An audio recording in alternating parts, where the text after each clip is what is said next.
Okay, we have the time at 7 p.m. Please join me in standing for the Pledge of Allegiance.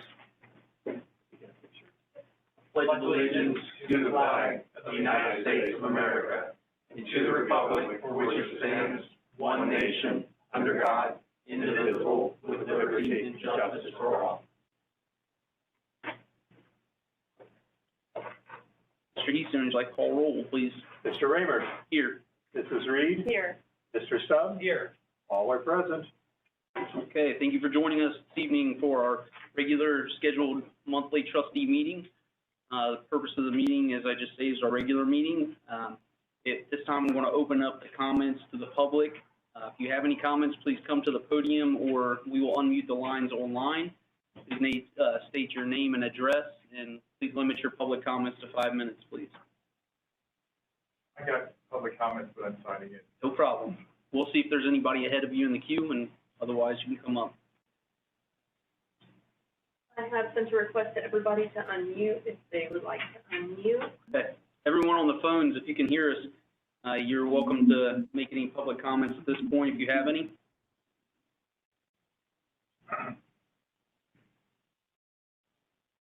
Yeah, hi, this is Harold Holdren, 1620 Sacramento, Kettering. Just be advised that not long ago. Yeah. Mr. Holdren, could you repeat your address, please? Yeah, I had an echo going at 1620 Sacramento Avenue, Kettering, Ohio. Sacramento Avenue, Kettering. Thank you. So just be advised about the cert thing. A while back, the Montgomery County prosecutor came after me with a cease and desist for having on my cert page that I own something about a blurb about Montgomery County EMA sponsoring the cert team. They came after me for that, saying it's not true. On the German Township Police website, it still says that it's sponsored by Montgomery County EMA, which is untrue, according to the Montgomery County EMA and the prosecutor. In addition, this was wording that came from Lori herself, and our badges even had sponsored by Montgomery County EMA. So I just thought I would let you guys know, because I talked to our EMA and say, hey, German Township Police still has that up on their page. And of course, they ignored me. So I just thought I'd give you guys a heads up on that. Thank you. Thank you for your comments. Is there anyone else?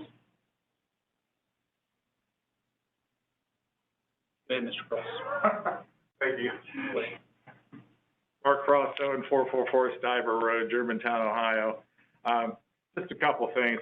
I attended the Germantown City Council meeting on August 2nd with about 30 to 40 people, residents present.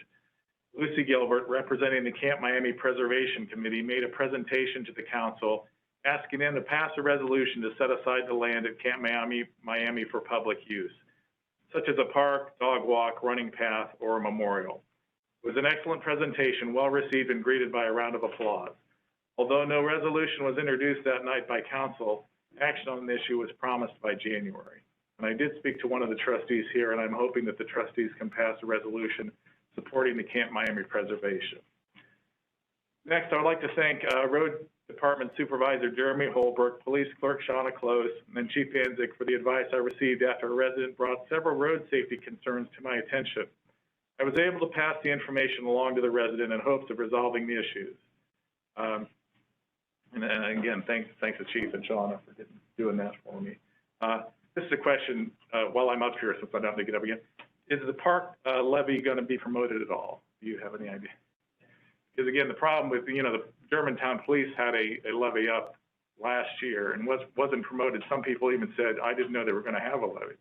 Again, I think it's very important that there is some information taken out of there. Absolutely. Yeah, put a few signs up, whatever. So that's all I had. Thank you.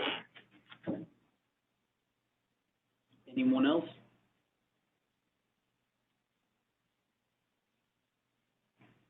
You have one more, 1 second.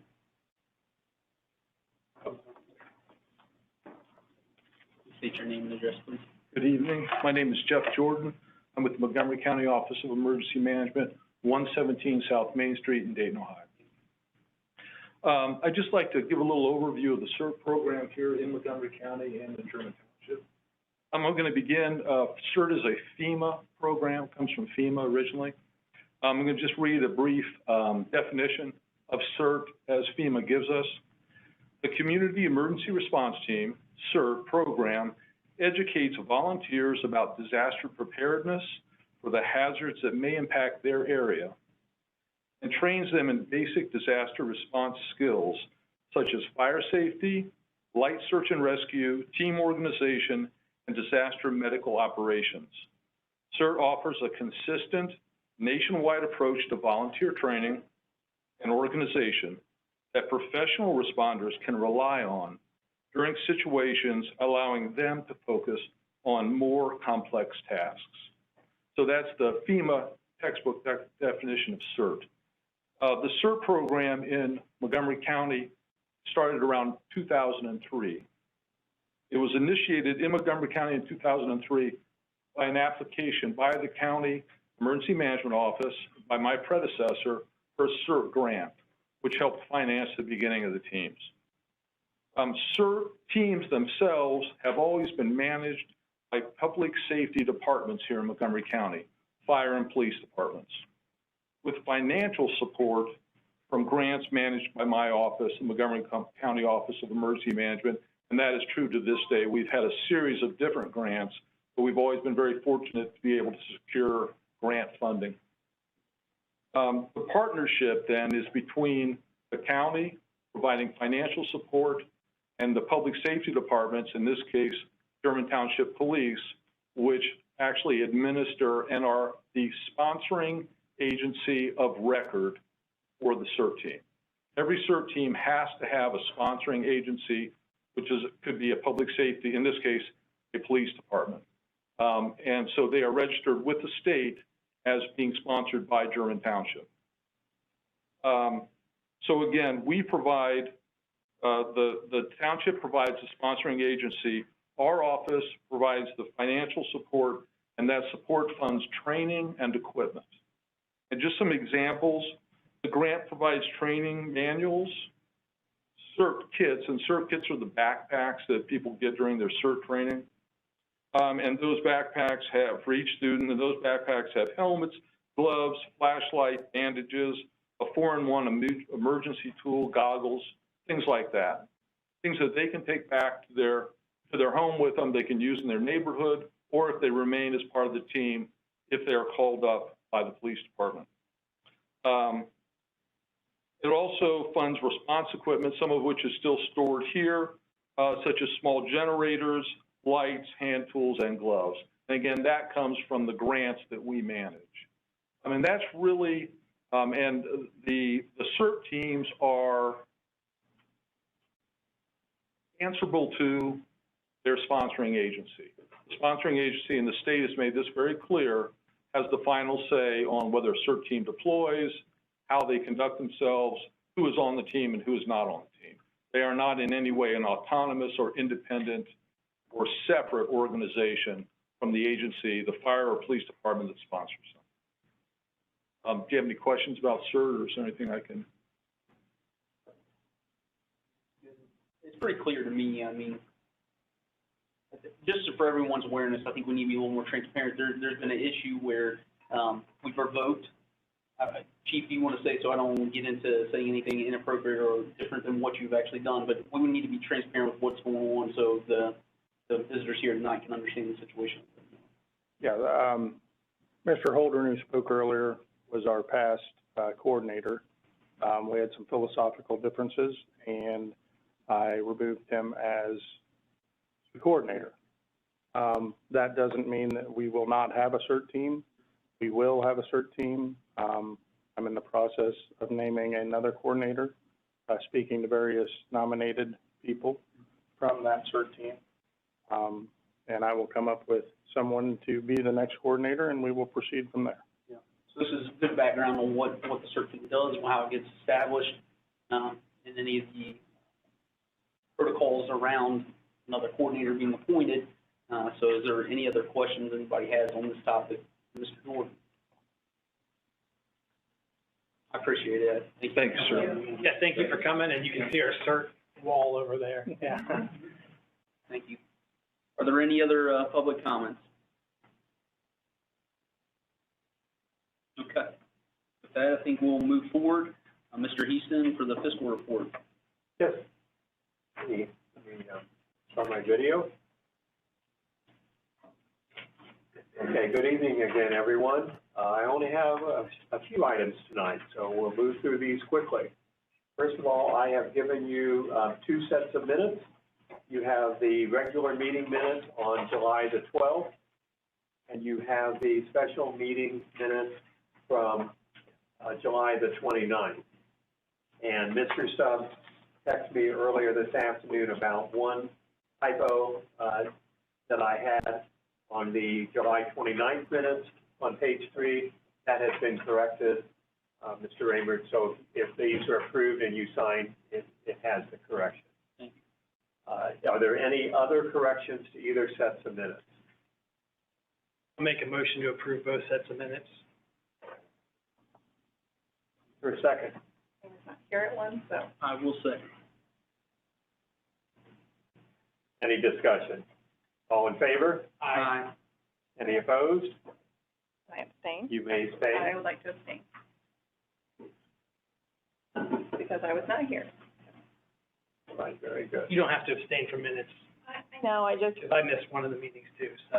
thought, well, that's true. And, yeah, the OTA said you can, because what happens in January if there's 3 new board members from your For the December meeting? That is a huge problem. It makes me feel better, I guess, if I wasn't here to witness it. All right, I've also sent you, before tonight's meeting, the July financial reports. You have the July 31st fund status report, the year-to-date cash summary by fund through July 31st. You have a new one that I have given you, which is a cash summary just for the month of July. And that allows you to tie in the revenues as well as the disbursements to the next 2 reports, one of which is the receipts for July, and the last report I sent you was the payments for July. And I did want to point out a few items in those reports.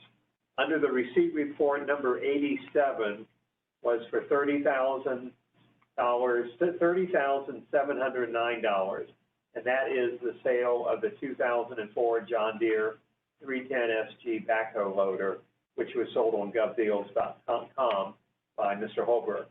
Great price.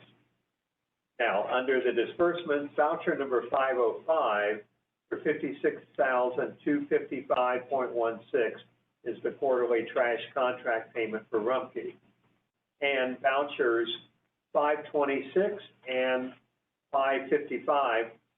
526 is for $2,959.25, and 556, and that was to Pro On Call, and 556 for $12,487.92 to CDO Technologies. Both of those relate to the new police department server. And finally, warrant number 50508 for $91,149.07. The Murphy Tractor and Equipment is for the new 2021 John Deere 310 SL HL backhoe loader. Are there any questions about the financial reports?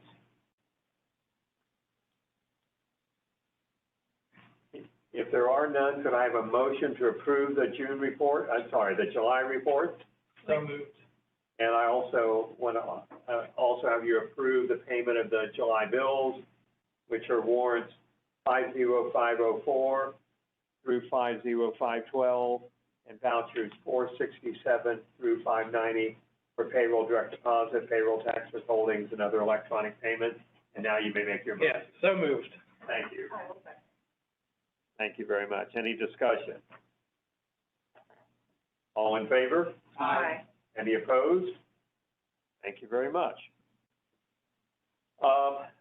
Next, I attended the 2-hour OTA webinar back on July 28th, and that concerned use of the American Rescue Plan Act funds. Each of you were invited. I don't know whether you had a chance to attend. If you did not, I do highly recommend that you watch the recording available on the OTA's website. The details on how to use the ARP funds are certainly more complicated than those related to last year's CARES Act funds. And as a reminder, German Township will receive $303,149.57, half this year and half in 2022. Those funds are to be used to cover costs incurred from March 8th of 2021 through December 31st of 2024, and for the following four purposes.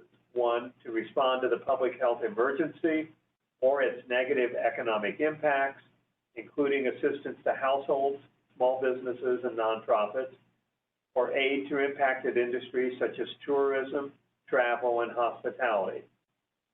Two, for the provision of government services to the extent of the reduction in revenue due to the COVID-19 public health emergency relative to revenues collected in the most recent full fiscal year prior to the emergency, which would be 2019.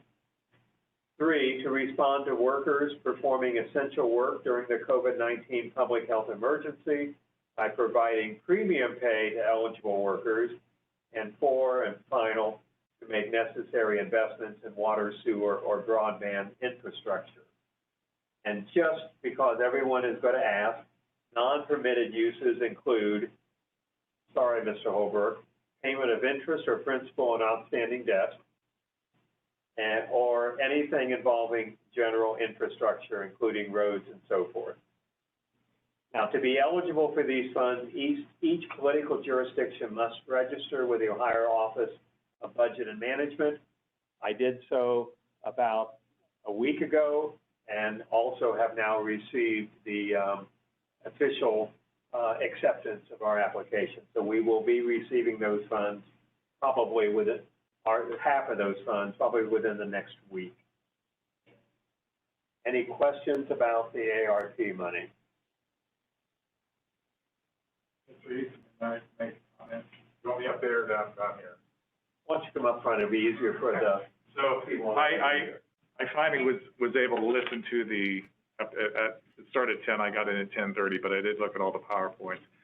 So did you get the impression there's very few things that the township will be able to utilize this money for? The impression I got is going to be a difficult decision to find what meets the needs of the township. Now, whether the trustees discuss perhaps subgranting those funds out as allowed by the ARP, I'm not certain, but there are opportunities for that. Yeah. I got the impression it was mainly to deal with especially poor communities, underserved communities. The only thing that I took from it was possibly the upgrading broadband, but if you're talking about putting in a new tower, $300,000 probably isn't going to be, but they advise going to your broadband provider and saying, this is how much money we had to spend. What would it take to get better coverage in the township when people know that they have a lot of not the greatest coverage, as that happens. So yeah, and again, like Mr. Heason said, go listen to it. A lot of information, a lot of interesting questions, because people were asking, could they use the money for this, that, this, and most of it was no. So I think the good news is things evolve as it relates to federal government coronavirus money, that it's CARES Act money. Things change, rules change, more opportunities to use that money came down the road. That may also happen. The good news is you don't have to use it till, 2024, so you have plenty of time to. We have to decide what we're going to do and commit to the money by the end of 2024. We actually don't even have to spend it until the end of 2026. Yeah, so that's a big advantage for you. So. Some of us get your take on be here. Thanks, Mark. Thank you. Any other thoughts on ARP money? No, I mean, I think two things. One, I would just say is I have to keep it something that is a quarterly discussion or something to be recurring. But I guess the one thing that I realized or learned differently tonight is revenues collected in the most recent full fiscal prior year. So you said it's 2019 is the base year for that revenue piece. There's no money difference in like the gas tax or anything, nothing at all that we can identify between 2019 and the future fiscal years, I guess, or something we could look at maybe? It is something we will look at. Yeah. I have not looked at that Okay. yet. Obviously, There are something to- calculations that the OTA said, you follow these guidelines on how to calculate what kind of revenue shortfall you might have. Yeah. And to the extent that you can document it, and before we would do it, we would run it past our prosecutors. But I don't have the specifics on how to Sure. do that yet, and I need to get all that information. Sure, okay. All right, moving on. This is something every year that we do. We send a response to County Auditor Carl Peet, waiving a hearing before the County Budget Commission, which concerns the 2021-2022 tax information budget or inside millage. They meet on August 25th. We have an opportunity to go and ask questions, challenge. We always waive. I think every jurisdiction does, so no big deal. Just for the public to know, I did receive a hard copy of Auditor Peet's recent report on the CAUV program in Montgomery County. That's the current agricultural use value. Should any township resident like to review the report, I have a hard copy in my office that can be looked at. I can also email it out as a PDF. And highlights of the CAUV report were widely discussed throughout the local media back during July. There's a reminder, we're having a special meeting concerning the JED. The next one will be on August 16th, 1 week from tonight at 6 o'clock. And finally, this is something that's just come up this evening, so it's not in my report. The Attorney General Dave Yost, Ohio Attorney General Dave Yost, has a proposed settlement on the opioid crisis that is going to be available for Ohio subdivisions. Back in 2019, Ohio negotiated One Ohio, the first state local government allocation agreement concerning future opioid settlements. And through this agreement, local governments in the state of Ohio, there is a mechanism for allocating and distributing funds that come in through that, through any opioid settlements. So that has led to a proposed Ohio-specific settlement with McKesson, AmerisourceBergen, and Cardinal Health, both the big three distributors of opioids, which has now been shared with the townships. So each local government, and specifically it's those populations greater than 10,000, but we've been advised also to do this just in case they should modify that $10,000 number. But we must determine whether to sign the One Ohio participation form, and that has to be signed by August 13th or this Friday in order to be included in the settlement. So the form must be executed by the Board of Township Trustees, signed, dated, and returned to Ohio by Friday. So what we talked to the prosecutors who were here earlier in the meeting have now left, but they recommended that we go ahead and pass a resolution. The easiest thing would be for you to authorize me to sign this on behalf of the trustees. I'll send it in. If they should ever reduce the population minimum from 10,000 to something closer to our number, we might be able to be included. If I don't do it, there's no chance that we would. So with that in mind, I have a question. yes, sir. Oh, you're fine, go ahead. When you talk about population, is that population of Germantown and German Township? Typically, it's only our population. I don't know the answer to that. That would get us closer to the 10,000 is what I'm saying. Their most recent census, closer to 6 now, I think. And We're probably around about 3, so we're close to it. This would be resolution 2021-29. I will introduce resolution 2021-29 to, enter into the One Ohio agreement for the opioid settlement. Is there a second to resolution 2021-29? I'll second. Is there any discussion of the resolution?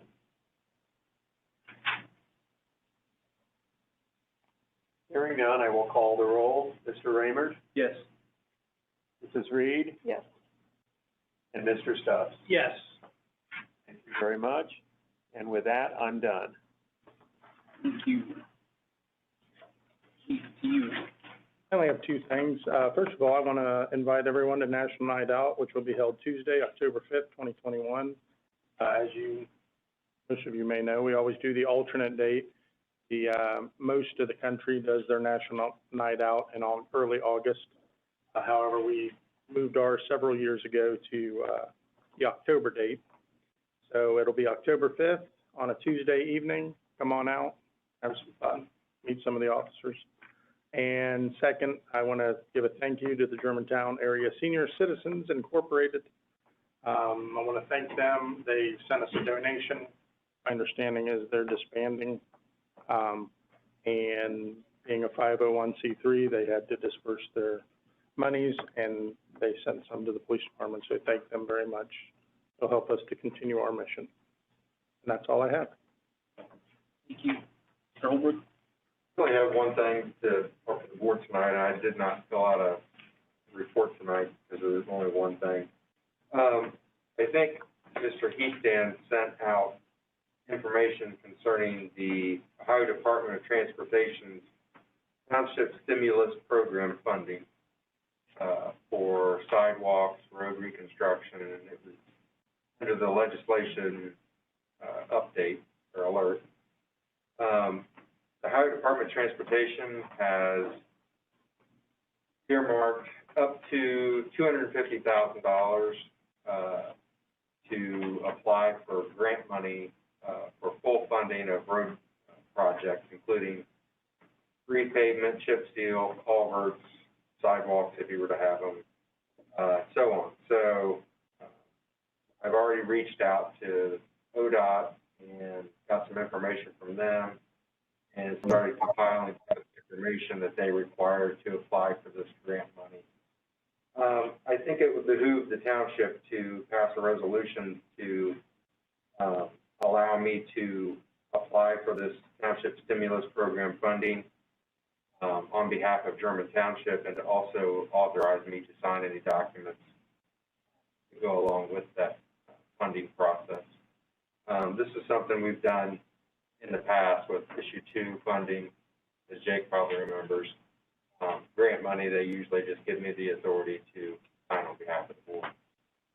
Saves you guys from having to schedule a special meeting or try to hunt you down. So, but really, that's all I have. I haven't even put together a project yet, but I'm sure we got plenty that we can do at that point. So. Do you have a resolution number for that one? I think that 2021-30.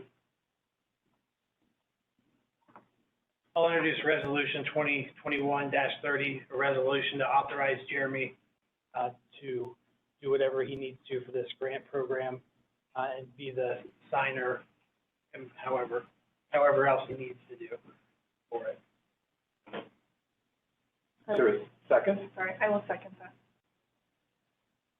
Any discussion of resolution 2021-30?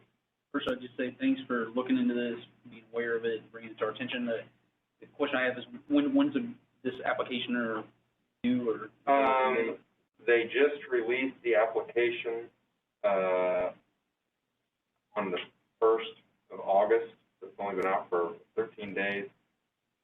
Supposedly, they're going to start granting money by the end of the year. So that would be like late December, they're going to start giving out some of the funds. Now, it is competitive. Mm-hmm. So there's criteria you have to meet. You know, the average daily traffic is going to play into it, the condition of the roadway, how many households it serves, what's your, what was it, there's some information that comes off the census, you know, what's the average household income, going to increase any jobs, you know, those sort of things. And all that will weigh into it. So it is competitive, so there's no guarantees, but, you know, we're not going to get anything unless we apply for it. Sure. Okay. You just let us know if you need anything from us. Well, I appreciate you looking into it and staying up to date on all of that stuff, because like you said, any money that we can get is always, you know, beneficial. Does the license plate tax, does that work towards the point system? Yes, they're actually, they want to see you applying for permissive motor vehicle license tax. So that shows that your entity is actually making an attempt Right. to push more funding. So that actually gains us a point. Oh, good. So, but yeah, that also will help us next year, but Yep. yeah, that is actually part of it. Perfect. Any further discussion? If not, I'll call the roll. Mr. Raymer? Yes. Mrs. Reed? Yes. And Mr. Stubbs? Yes. Resolution 2021-30 is approved. That concludes my report. Thank you. Mrs. Sewell. Thank you, guys. I have more administrative stuff and zoning stuff tonight. I'm gonna kind of flip my report, do the bottom half first. I wrote a few permits over the last month, a new home on Friend, a new, residential addition on Pritchard, a new pool on Keeper, and fence on Sugar. And that concludes the report for the zoning portion. Then I just have two things, administratively. Shortly following last month's meeting, I sent out an email about a lightning suppression system. Did any of you get the chance to read over that? I just wanted to touch base on that tonight to see if you wanted me to look into it further. This is one I know you said at our last meeting that we'd had multiple issues with Yeah. the township. Yeah. I don't have a strong preference on it. You guys have any thoughts on it? They have a, what was the cost for it? So the final cost was just over 16,000 for the installation, and there's, a several-year guarantee that we would not get struck by lightning. I know, the military has these exact devices all over their bases, all over their boats. You name it, they've got it. He sent me a lot of pictures. I don't know if you guys got to go through it or not. There's one at the Red Stadium. There's one at the Dragon Stadium. Any big facility like that, they have them.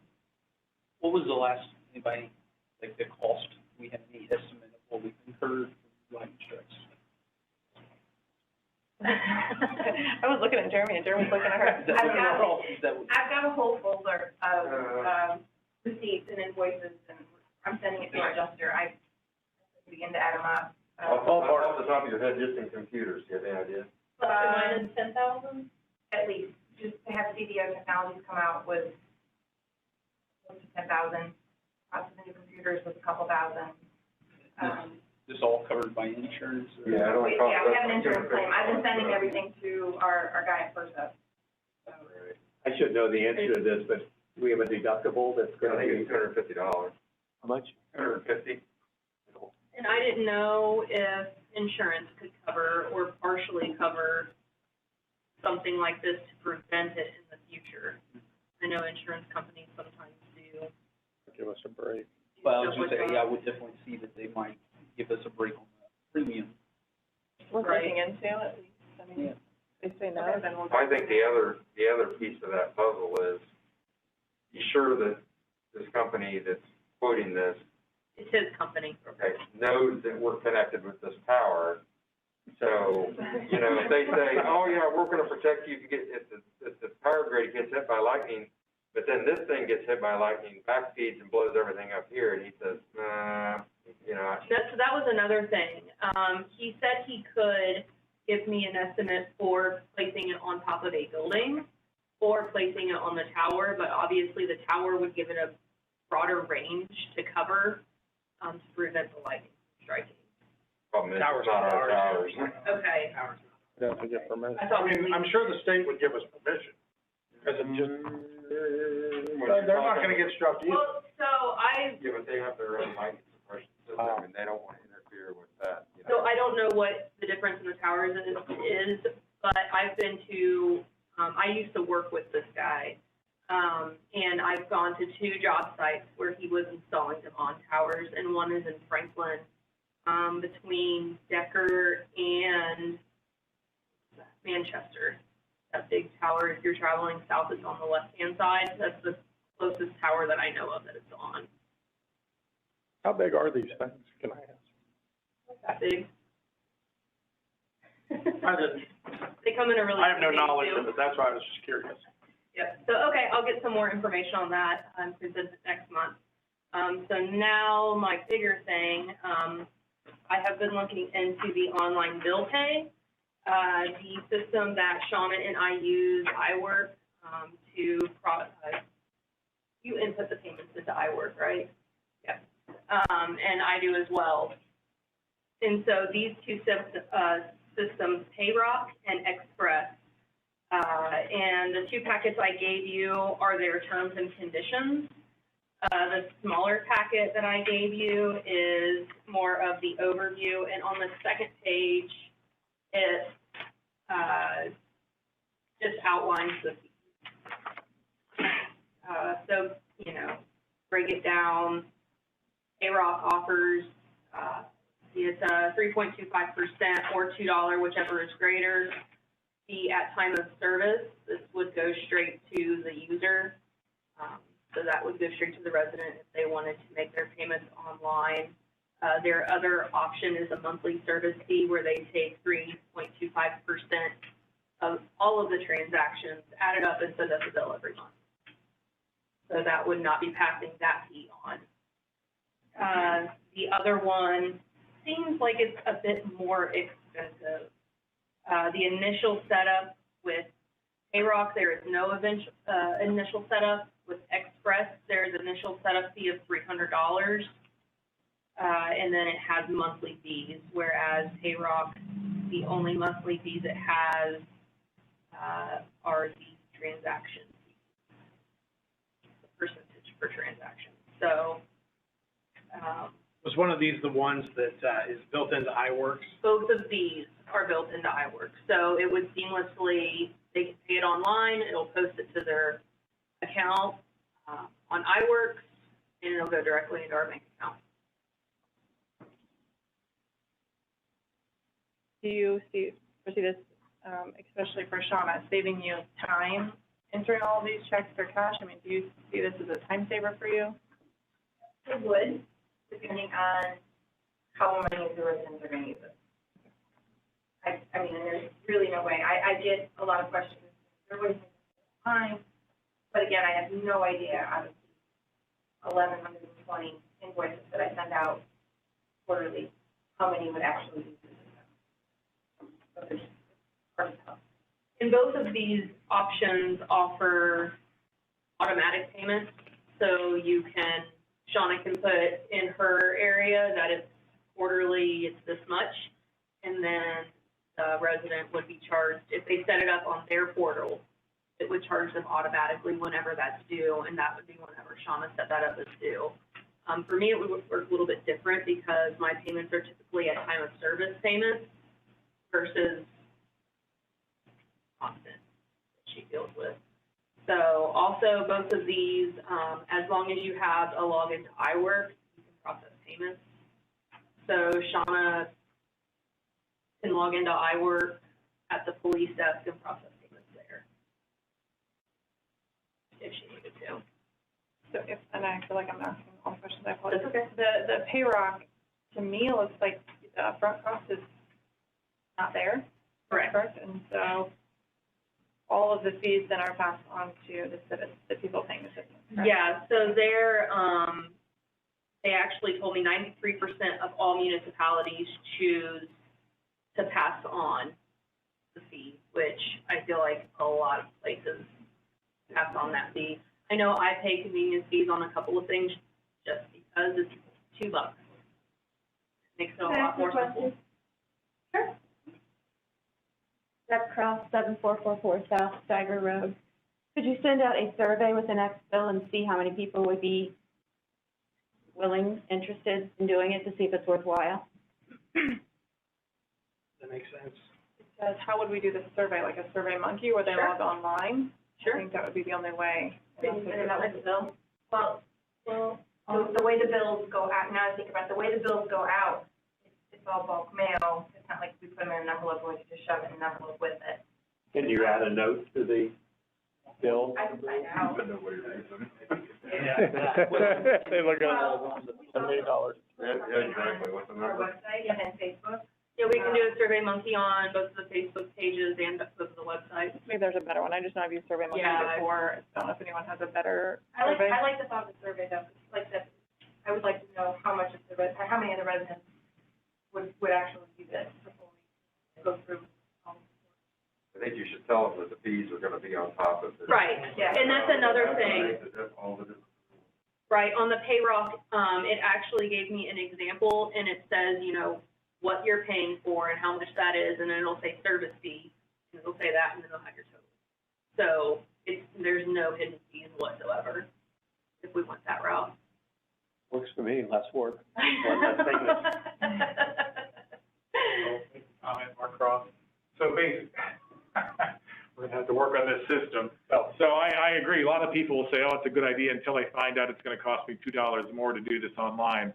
I'll just drop it off at the, you know, I think that's an excellent point. People, you know, Let when my you, bank do it for free. yeah, yeah. But you're always gonna have some people that, that's part of their monthly thing is to drive here to the township, log up, put it in the, So easy, yeah, so, yeah. It's so enjoyable.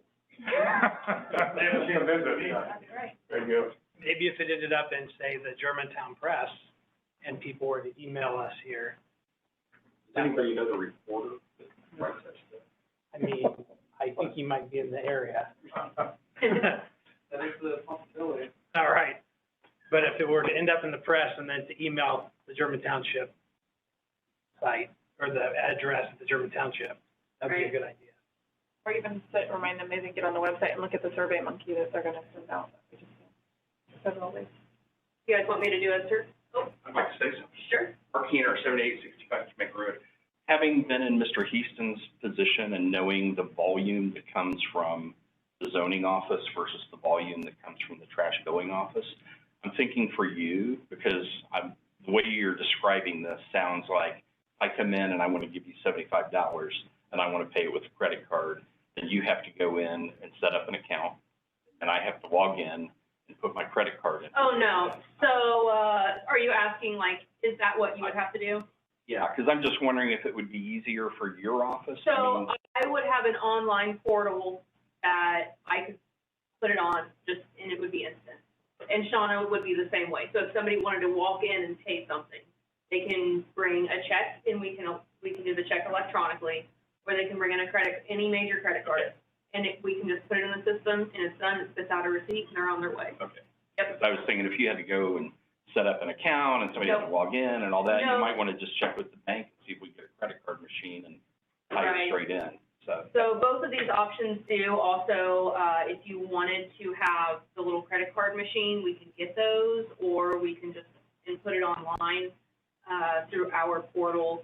Also, both of these, since it's incorporated with iWorks, what would happen is we could put like a pay here button on like the trash page or the zoning page, and people can go in and click that. It'll take them to set up their own online portal. So it's all secured, it's all theirs. We don't have their information. Yeah.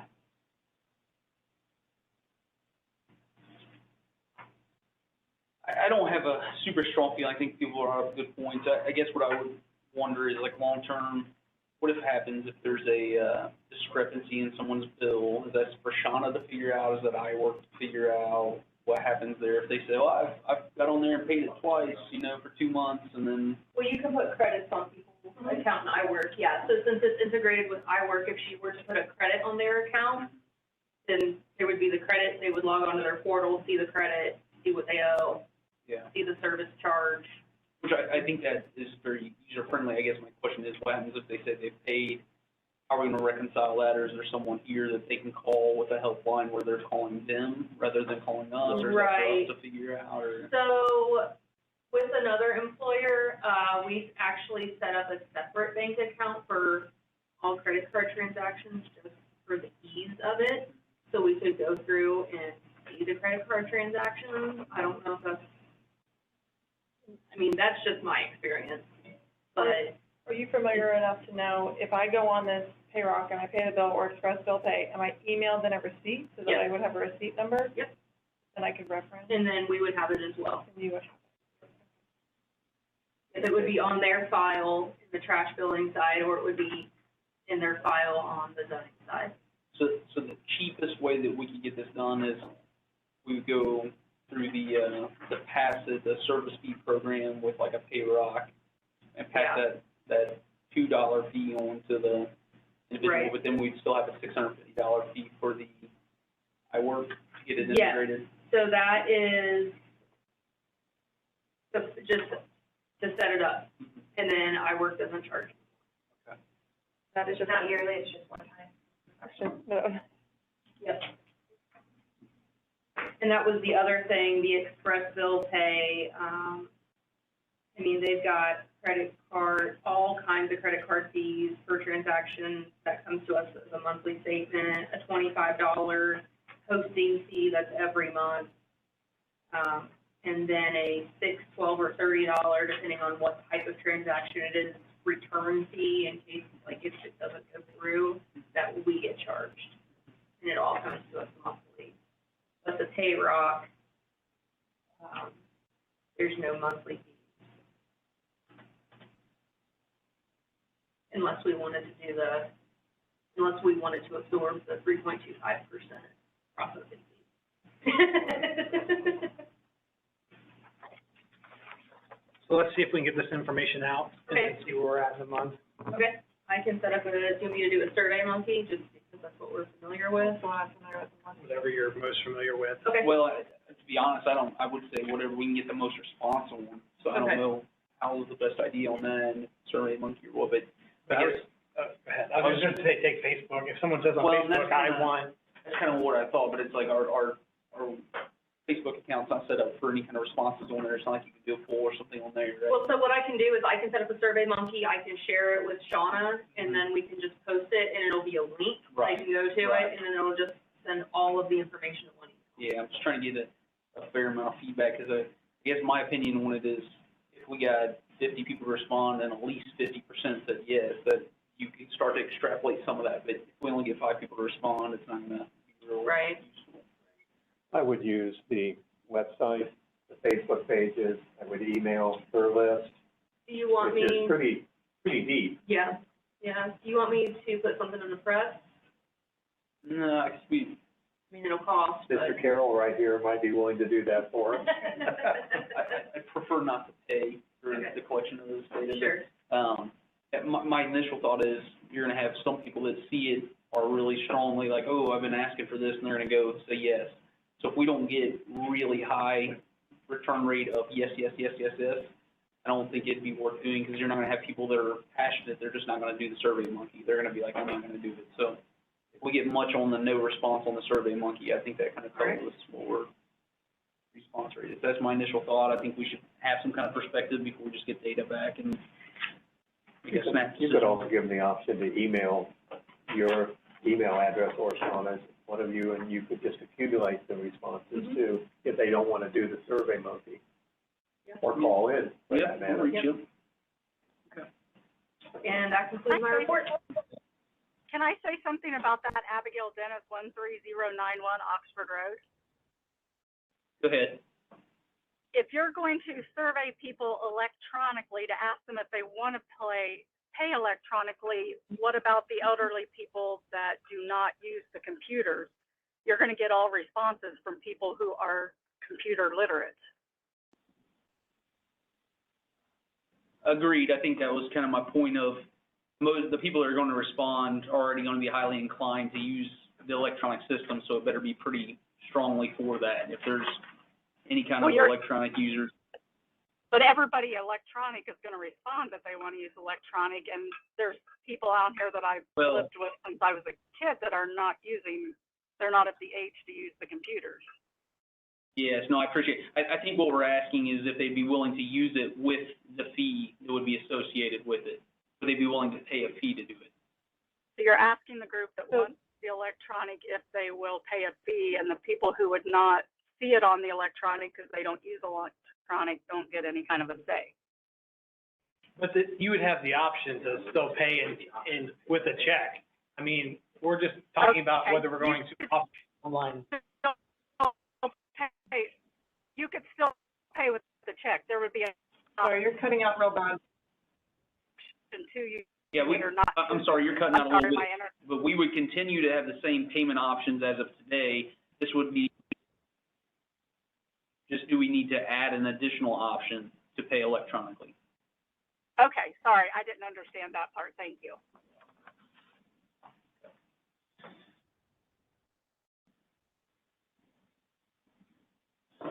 Abigail, if you come back later, if you have more comments, I'm sorry you were cutting out a little bit, but come back if you get a better connection and you have further comments. Thank you. Okay, moving on to the trustees report. So for my report, as Mr. Heaston mentioned, we will be having the JED coming up again. We went and presented at the school board this evening. There wasn't a lot of questions, I would say. There was a pretty good turnout at the school board. So again, this is another situation where the JED is getting more notoriety in the public, and hopefully there'll be people that show up for the public hearing whenever that might be for the JED. The school did not say when they would vote. I didn't anticipate them voting tonight on that, so I would say unless they do a special meeting, their next meeting will be in September, and that's when I would anticipate them to vote on the petition for the JED. For the Parks Board, Haley, feel free to add to this. And Mr. Heaston, obviously, you can correct me on the numbers. I don't have the numbers in front of me, but as Mr. Cross brought up this evening about publicizing the levy that's on in November, we are talking about plans and what we're going to do and how we're going to get that out there. It is clearly a need. I think the way we've discussed it, and this is why I want to talk about it again at this meeting, is the expense is very minimal in my opinion. I know that's all relative to people and what their budgets are, but just for ballpark, Mr. Heaston, on the parks levy, which is a replacement, not a renewal, it would go from roughly $10 per $100,000 household to $17 or $18 per $100,000 household, and that's annually. So I don't know what the average household is here, but let's say it's $250,000, it's less than $50 a year for all the parks that we have access to in the township. And so I think it's very worthwhile. I think there's an endless list of things we've already started brainstorming of what are the benefits you get out of our local parks and things that we need to communicate to the communities, and then stack that up against whatever the fee will be for them annually. And again, this is not all incremental. They're already paying $10 per $100,000 household. So the unfortunate thing is the downside of this, if we don't pass the replacement, we have zero revenue coming into the parks. Now, Germantown is subsidizing the parks budget, and the plan is for them to continue to subsidize it, but we would be losing the roughly $60,000 in revenue right now that the Parks Board is collecting from the levy.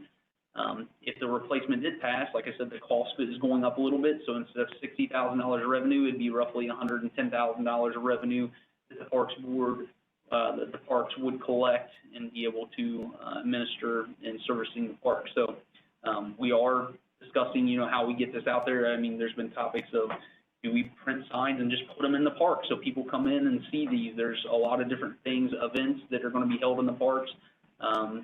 So it's something like the Pretzel Festival places having a booth there, having a booth at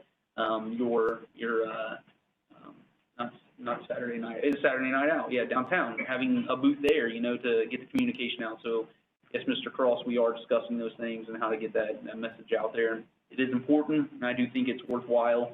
I also know that people probably don't love me pushing levies anymore, so I'm looking for other people to step up and help with this one. If it doesn't pass, it's going to be devastating for the park. Absolutely. You got nothing. Absolutely. Well, and another thing with the Camp Miami thing, that's one of the parks that this levy will help service. So if anybody wants anything to go on up there, we're going to need the levy. Yep, and right along that point, as much as I understand, that is moving forward too with no true opposition on the Camp Miami preservation piece, which I, again, believe wholeheartedly is the right decision on that one. So, I just make a comment to Haley. Basically, I think that the whole as far as funding for the Camp Miami project, it's gonna be privately funded. I don't think they're. Yeah, I wasn't saying like any specific, project that might be going on up there, because I know a lot of, well, some things, there's money that comes from other areas, but just the upkeep and. Like I say, my understanding is it's all gonna come from private donations. Long-term. Yeah, Exactly, Okay. yeah, so it's not gonna, it wouldn't necessarily come out of the park budget, but it's, you're talking a while before it's gonna be there. Yeah, there's a lot of things that people voice that they'd like to see at some of our parks, and that can only be done with a levy. Yeah. You know, question, do you know how much, roughly the city is subsidizing parks right now? I hate to say it on record, but my general understanding, I'll preface it that way, is I think roughly $40,000. Yeah, is, I think that's the amount, I think that's the amount that they've committed to, because I think there was some kind of deal when they passed the road levy, that there was a certain amount that was going to continue to go to parks, and I think that's the $40,000, but I think they're actually subsidizing it a little bit more, because our budget is roughly, I want to say $125,000, and we're only bringing in, like I said, 50 to 60 with our levy. So they're probably subsidizing at 60, but committed to 40. They could pull that other 20 at any point in time if they wanted. That's how it gets to the 120-ish. Unfortunately, we've got a pretty good track record of passing park levies around. Last time, though, my understanding is it was slim margin. So, but yeah. 2% or And something. the other thing to think about too is I don't know, I would love for somebody to tell me when the initial levy was passed, because we've only done renewals since then.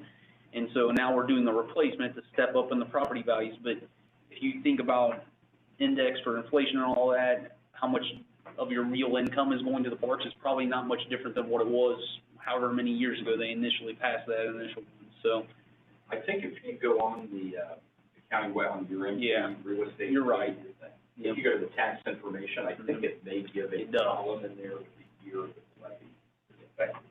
You're right. I don't know if that's the initial one or the last time. Well, the last time it was replaced. That's right. Okay. Yeah. Okay.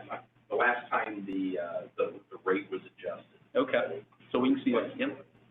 Good point. Okay. So with that, I will pass it over to Mrs. Reed on this. So, fire oversight meeting, we do not have one, to my knowledge, until October 4th. So that's not, I don't have anything to report. We've not had one in several months. They are having an open house, though, for Bev Campbell, who is the longtime EMS supervisor. That is coming up, I believe, August, I will check on the date, but it is in August, I want to say the 30th, or 30, let me check on that. But we also have not had a senior oversight meeting, so I do not have anything to report from the senior oversight. But Mr. Stubbs, I'm going to turn it over to you while I look up when Bev Campbell's thing is real quick, just in case any citizens would like to attend. All right, cemetery meeting tonight. They've had several funerals in the last couple of weeks, but they've done a good job. They're caught up on mowing. Mark's planning on pouring some foundations in the next couple of weeks to get some headstones to get caught up for the headstones. Jeremy, he's going to be contacting you about potentially borrowing a trailer to take the cat mower to Troy. So just a heads up on that. I meant to give this to you before the meeting. Would you pass that down to Mr. Easton? That is a $10,000 check for payment for the land they gave me tonight to bring up here. Happy to receive that. So, yes. Other than that, cemetery's doing really well. Mark does, as I said last month, a fantastic job. With a little bit of rain, the grass is probably going to start growing again. Pool meeting was canceled, so I have nothing to report on that. WRCG, I talked to Mr. Heaston briefly. Due to some changes at Perry Township, we do not have a fiscal officer for the WRCG, and Mr. Heaston has graciously been appointed /accepted the position as soon as we have a meeting to do so. So, No, I do. But he did strong-arm me. I do. Maybe a little. No, so I'm going to call a meeting, hopefully this next week, if I can get everybody together, and definitely in the next month, to officially name Mr. Easton our fiscal officer for the WRCG. it doesn't have a whole lot of responsibilities until there's a Rumpke, or a contract for trash, which is not this year, so. I talked to Mr. Houston about making a rotating, every year a different township or different entity takes responsibility for the finances. So it's not all a burden for us or whoever going forward. So I will bring that up and hope to get that done as well, that we can pass this around a little bit to so the entities included in this would be German Township, Jackson Township, Farmersville, and Perry Township. So pass it around, so maybe every fourth year, one of us we would have to take it. So, And I suggested that to Mr. Stubbs because that is the process that the Montgomery County Township Association is now doing. So each year, a different fiscal officer in the county will take that role on as treasurer of MCTA. Makes sense, we all share. So it's not a burden on any one township. absolutely. Next, I would like to introduce a resolution. I think that it would be a good gesture for our township to pass a resolution in favor of keeping Camp Miami as a green space. I know it's non-binding, it's not our property, but I'd like to send it to the Germantown Council as showing our support in keeping that that area for public use. So my printer quit, so I'll just read it off of this. You will send me the actual document. I will send you the document. Thank you. Whereas Camp Miami has been important in the history of German Township and the Germantown, and whereas the Camp Miami Preservation Committee has been working to preserve Camp Miami, we, the German Township Trustees, ask the City of Germantown Council to pass a resolution to set aside the land at Camp Miami for public use. And that'll be resolution number 2021-31. That's correct. So I'll introduce that resolution. Is there a second to resolution 2021-31? Any discussion of the resolution? I know the fire department expanded into Veterans Park, so the adjacent area makes sense to just, if they can use that for the benefit of the community. Yeah, and I know the Parks Board's perspective is,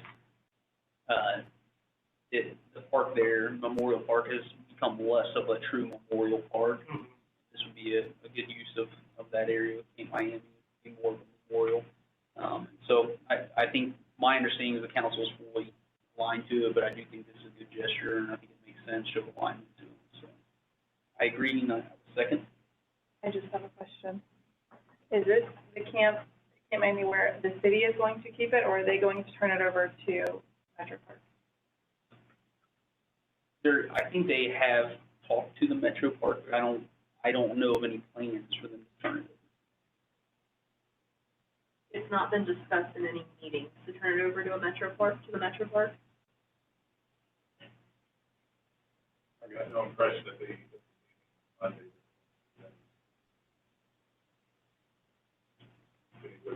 retain control and hopefully develop. But, I mean, we're gonna send a resolution across. We can definitely put in there if we feel like strongly that, the resolution should include, keeping it within the townships, or within the town's, Germantown's control, city's control. We think that, that makes sense. That's something that you're in support of? I just know that, Mr. Stutz has some dealings with Five Rivers, so I thought maybe you knew about if the Metro Park, you know, if it was taking possession of it, you know, is that where they're going with it, or, you know, kind of what the future of that park is? Because I think That's you saying it's the first I've heard of Metro Park's involvement. So as far as I know, it's going to stay with the city of Germantown. I think there's been a ton of speculation, but I think early on there was talks about that, but there's nothing that we've talked in time. Well, my hope is it would stay with the city of Germantown, but that's, as long as it stays a green space, but Germantown should not want to give up control of that. I've talked to a couple of the city council members, just in general, and asked them what their thoughts were, and neither one of them expressed any interest in turning it over to Metro Park. It's just a shame of how it got to the point of where it is, but. I agree. Okay, thank you. Any further discussion of the resolution? Are you adding that section in? Your, resolution. I'm not gonna add that to the resolution. I would just hope they do the Okay, so it's going to go as you read it. right, as I read it. You'll send that to me so I can deal with it. Okay, if there's no further discussion, we'll call the roll. Mr. Raymer? Yes. Mrs. Reed? Yes. Mr. Stubbs? Yes. Resolution 2021-31 is adopted. Just one more thing. You mentioned, Chief Anzick mentioned earlier, the senior center, this has potentially disbanded their group, the senior center. There's an acronym for it. JSC. Do we have any information on that, Avra, from the senior center's perspective? From what, I'm sorry, the disbanding of them? Mm-hmm. So the GASC was a different organization than the actual senior center. So the GASC was initially started, my understanding of it was started a long time ago their purpose was to support the senior center, and their goal was to build a senior center, which they have done. Right? That's been accomplished. And so since those goals have been met, they are disbanding, and they gave their money to different organizations in and around the community. I believe German Township Police got some money. They did donate some money also to the senior center. I think the senior center got $5,000. We have not had a meeting to verify that, but I think that was what I have heard that we are going to receive from that. So I'm hoping that we got that money. And I think probably Germantown Police, I believe they're going to give some to the fire and EMS. Again, I haven't had a meeting to verify that.